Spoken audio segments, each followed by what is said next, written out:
katis, pakikita ko tong kudit. Yan, klaro-klaro. Utso yan. Kudit. Ito naman, ang kanyang hugis na boulders na bato. Yan, directional yan. Yan, klaro-klaro. Directional. Yan. Yan mga katits. Ano, may mga hole, nakahilira. Yan. Ito, napaligiran ng malalaking bato. Yan, klaro-klaro. Mga katits. Napagiligiran na. Kulong area to. Diyan, sintering yan. Tamago. Yan, bilog. Tamago. Ibig sabihin yan, sintering o may chimbir. Yan o. May dat. Yan. Dalawa. Dito na mismo ang digging spot. Ngayon mga katits. Yan, ginawang passageway. Yan. Kulong yan, paligiran ng malalaking bato. Klarong-klaro. Yan, dito. Dito mismo ang target underneath. Ngayon mga katits, pakikita ko itong sit up ng mga bato, na mga malaking boulders na mga bato. Ito ang sit up ng mga hapon na boulders na mga bato na gigamit na bunker spot.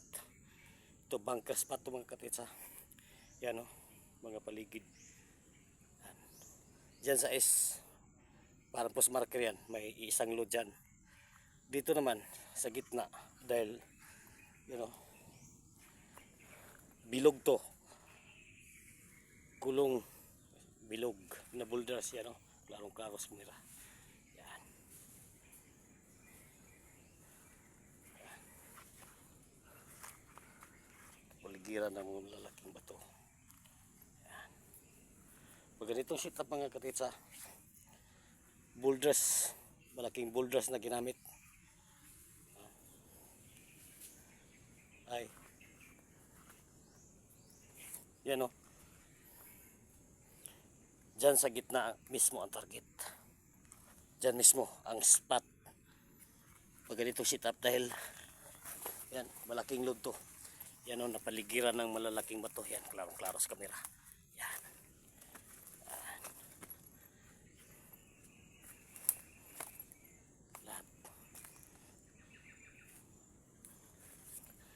Dito na sa gitna ang digging spot. Pag ganitong sit up mga katits, mga buddies, yan o, ang mga dots, yan, ginawang passageway, yan, passageway, yan, passageway. Dito sa gitna ang target pag ganito sit up. Ano, klarong-klaro naman mga katits. Yan, malaking boulders na bato. Yan, napaliligiran ng malaking boulders na bato.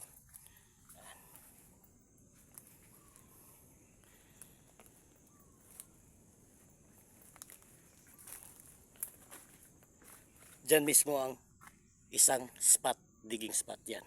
Klarong-klaro. Diyan mismo. Then naka-south to. S yan. Dito. Yan, S. Dito naman. Itong area na to. Dito sa gitna. Naka-270 west. Diyan banda, south. Diyan, north. Ngayon mga katits, bakit masasabi nating dito ang digging spot? Bunker spot to mga katits ha. Dahil may isang kilala namin na dito lang ay 300 meters ang distance ay nakakuha ng gold coins na isang drum, BB drum. Yumama na yung nakakuha ng item. Dito naman oh, klaro-klaro, ginawang passageway. Dito dahil may history ito na lugar na panahon ng digmaan noon ng mga Hapon dito sa Pilipinas, ay dito nagdaang-daang yung mga sundalong Hapones na nakikita ng mga katutubo dito.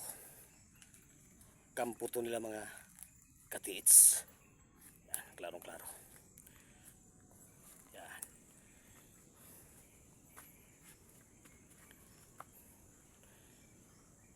Hindi na lang lahat namin ipakikita yung mga marker na yun, no?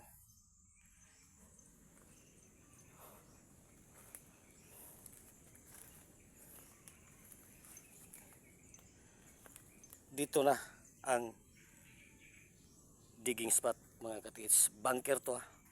Kahit may pira ka, kahit mayaman ka, pag ganitong setup, mahirapan ka mga katiits pag ganitong setup.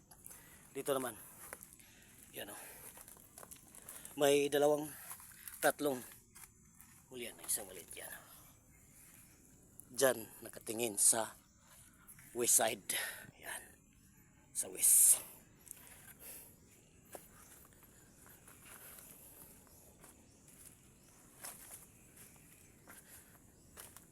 Yan o, mga marker.